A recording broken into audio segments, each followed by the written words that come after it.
to introduce to you the President of the United States.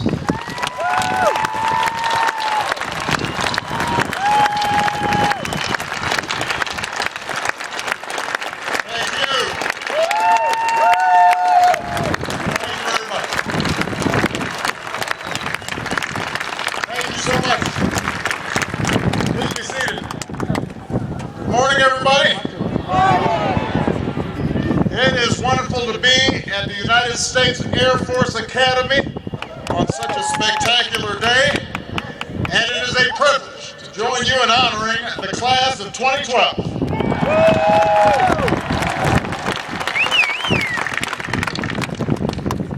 I want to thank Secretary Donnelly for his introduction, but more importantly for his leadership. Generals Gould, Clark, and Bourne, Academy, faculty, and staff, Governor Hickenlooper, members of Congress, distinguished guests, ladies and gentlemen. I especially want to acknowledge a graduate of this academy who has kept our Air Force strong through a time of great challenge, a leader I've relied on and for whom today is his final commencement. Chief of Staff, General Norton Schwartz. Norty, Susie, we could not be prouder of you, and we are grateful for 39 years of extraordinary service to our nation.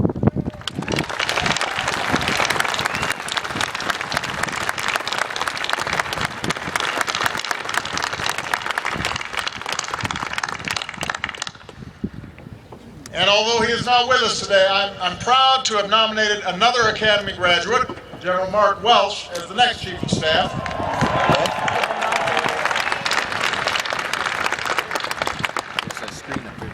Now, this is my second visit to the Academy. I was here in the summer of 2008, and you were getting ready to head out to Jack's Valley. So I was proud to be here when you began this journey, and I thought I'd come back and help you celebrate at the end. It's great to be back at a school that has produced so many of the airmen I've known as president.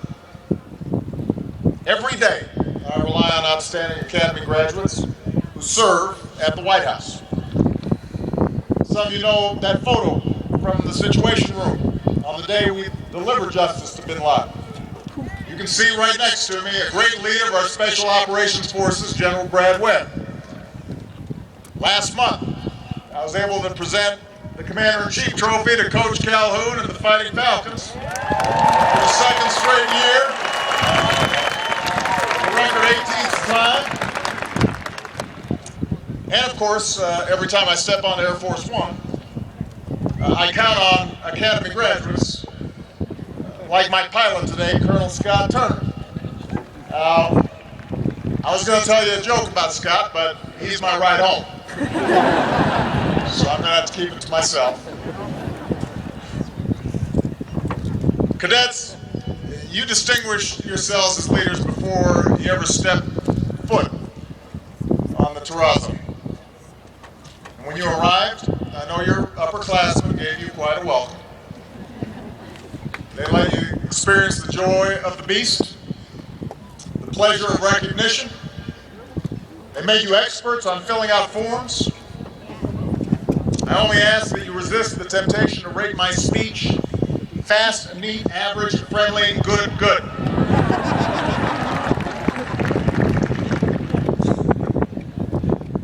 But you survived.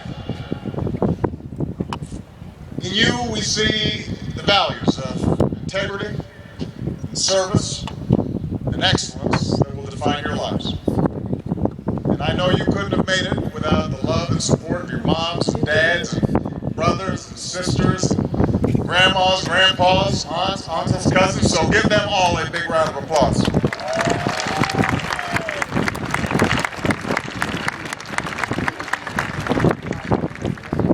Now, this academy is one of the most demanding academic institutions in America.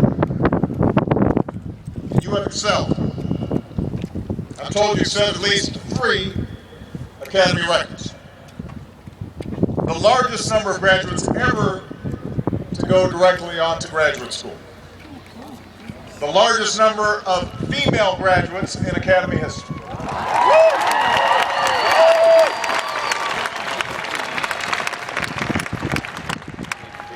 You will follow in the footsteps of General Janet Wolfenbarger, who I was proud to nominate as the first female four-star general in Air Force history.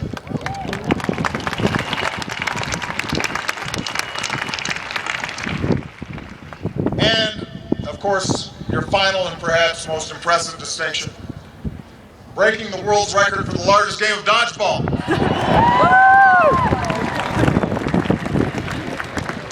3,000 participants, 30 hours. I didn't know that was possible. Of course, you are also the class that snuck into the superintendent's office and moved all the furniture into your dorm rooms. Which does bring me to some important business. In keeping with long-standing tradition, I hereby grant amnesty to all cadets serving restrictions and confinements for minor offenses.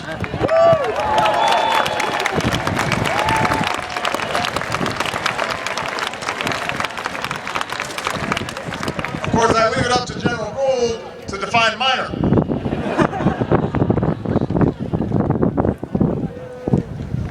Cadets, this is the day you finally become officers in the finest Air Force in the world.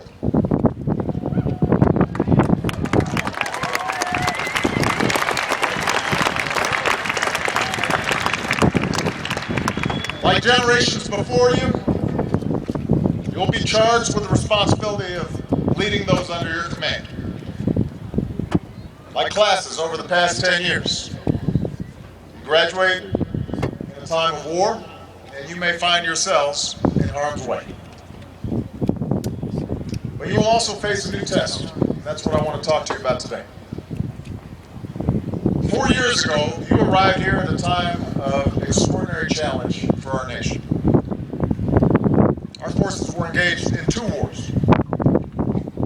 Al-Qaeda, which had attacked us on 9/11, was entrenched in their safe havens. Many of our alliances were strained, and our standing in the world had suffered. Our economy was in the worst recession since the Great Depression. Around the world, and here at home, there were those that questioned whether the United States still had the capacity for global leadership. Today, you step forward into a different world. You're the first class in 9 years that will graduate into a world where there are no Americans fighting in Iraq.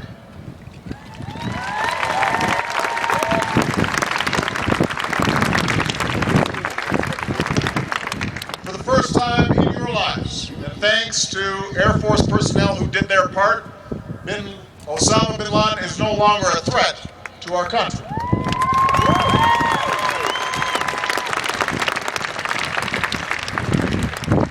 We put Al-Qaeda on the path to defeat. You are the first graduate since 9/11 who can clearly see how we'll end the war in Afghanistan. So what does all this mean? When you came here 4 years ago, there were some 180,000 American troops in Iraq and Afghanistan. We've now cut that number by more than half. And as more Afghans step up, more of our troops will come home, while achieving the objective that led us to war in the first place, and that is defeating Al-Qaeda and denying themselves safe haven. So we aren't just ending these wars, we are doing so in a way that makes us safer and stronger.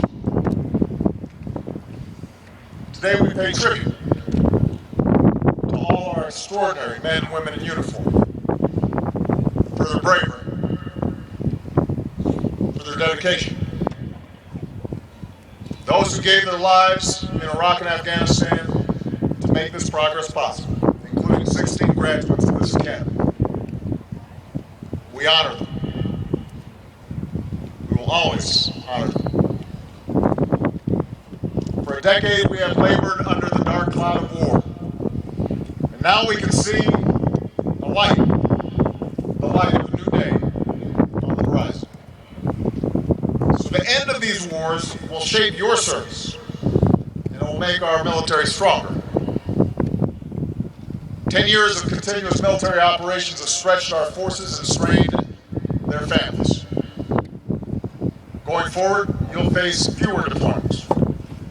You'll have more time to train and stay ready. That means you'll be better prepared for the full range of missions you face. And ending these wars will also ensure that the burden of our security no longer falls so heavily on the shoulders of our men and women in uniform. As good as you are, you can't be expected to do it alone.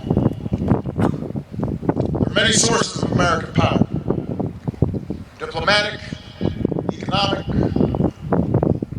and the power of our ideals. And we've got to use them all. The good news is today we are. Around the world, the United States is leading once more. From Europe to Asia, our alliances are stronger than ever. Our ties with the Americas are deeper. We're setting the agenda in the region that will shape our long-term security and prosperity like no other, the Asia Pacific. We're leading on global security, reducing our nuclear arsenal with Russia, even as we maintain a strong nuclear deterrent, mobilizing dozens of nations to secure nuclear materials so they never fall into the hands of terrorists, rallying the world to put the strongest sanctions ever on Iran and North Korea, which cannot be allowed to threaten the world with nuclear weapons. We are leading economically, forging trade pacts to create new markets for our goods, boosting our exports, stands with three proud words: Made in America.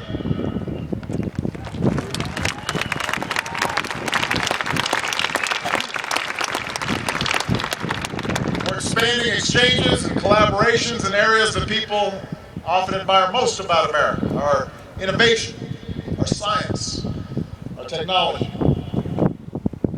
We're leading on behalf of human dignity and on behalf of freedom, standing with the people of the Middle East and North Africa as they seek their rights, preventing a massacre in Libya with an international mission in which the United States and our Air Force led from the front.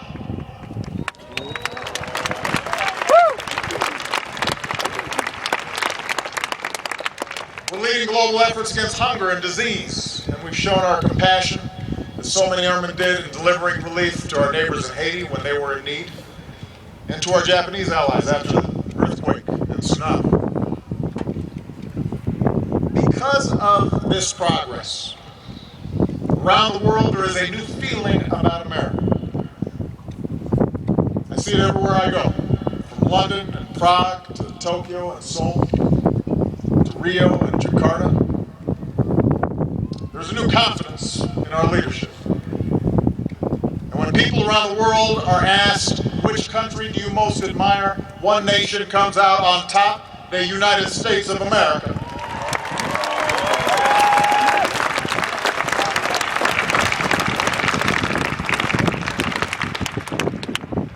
Of course, the world stage is not a popularity contest.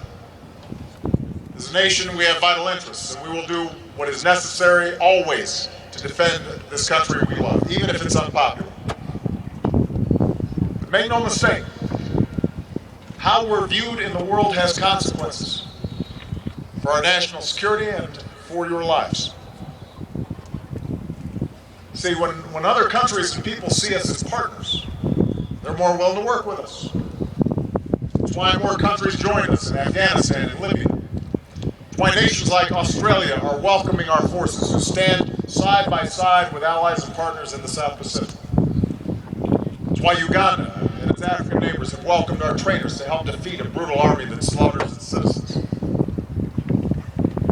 I think of the Japanese man in the disaster zone who, upon seeing our airmen delivering relief, said, "I never imagined they could help us so much." I think of the Libyans who protected our airmen when he ejected over their town because they knew America was there to protect them. and in a region